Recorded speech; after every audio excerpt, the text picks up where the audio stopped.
Hi everyone, I'm Kelley from Homemade Texas, back to talk about why the backyard chicken bills in Texas just keep dying.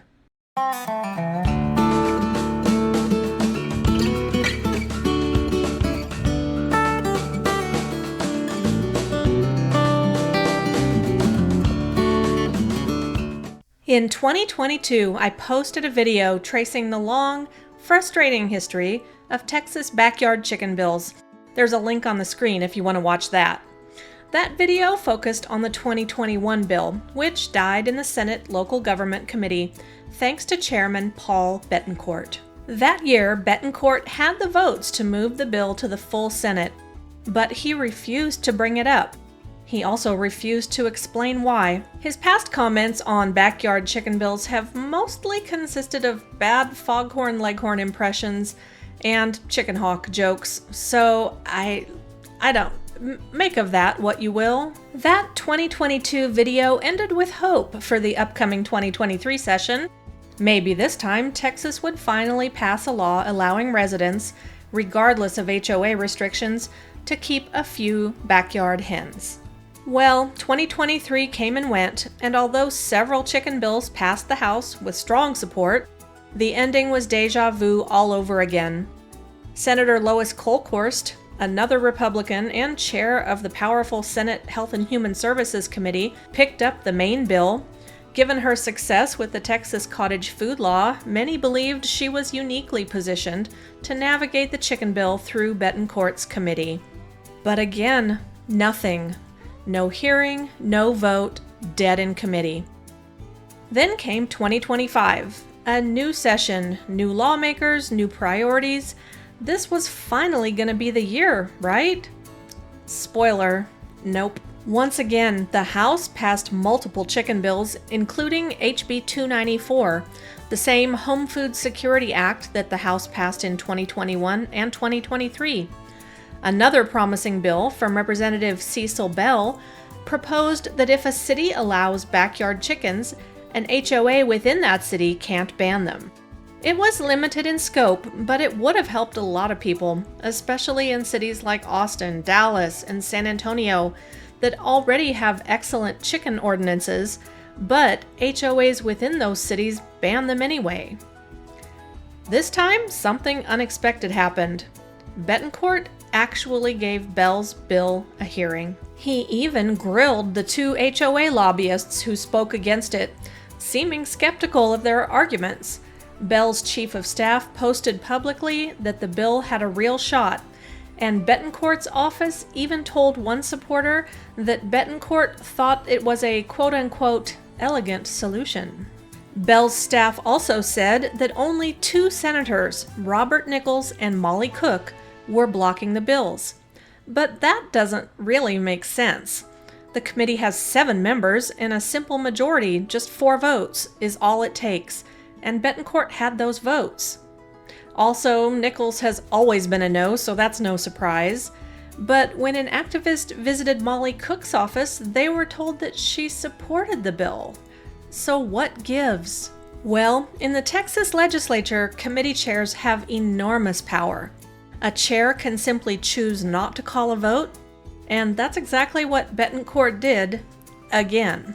The clock ran out and all the backyard chicken bills died again. So now we're left asking, why?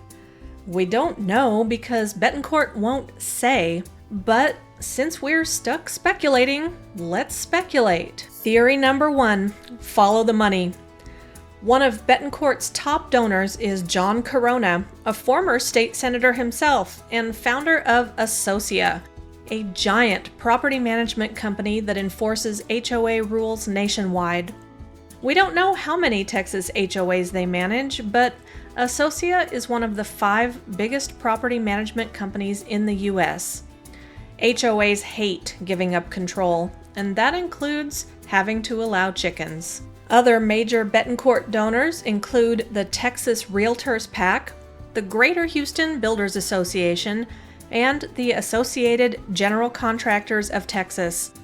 All these groups benefit from keeping property values high, and they may actually believe that backyard chickens threaten that.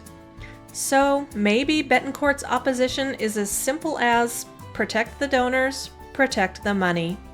Theory number 2, Lieutenant Governor Dan Patrick. In 2021, the Texas Quorum Report, which is a political blog, described Senate Republicans as spineless jellyfish under Dan Patrick's rule, and they weren't totally wrong. The lieutenant governor is the most powerful elected official in Texas. No bill gets to the Senate floor without his approval. Patrick controls who gets committee assignments, who gets to bring up bills, and who gets punished. And he does punish. Step out of line and he'll strip your chairmanship or back your primary challenger. So what if Bettencourt didn't kill the bill on his own?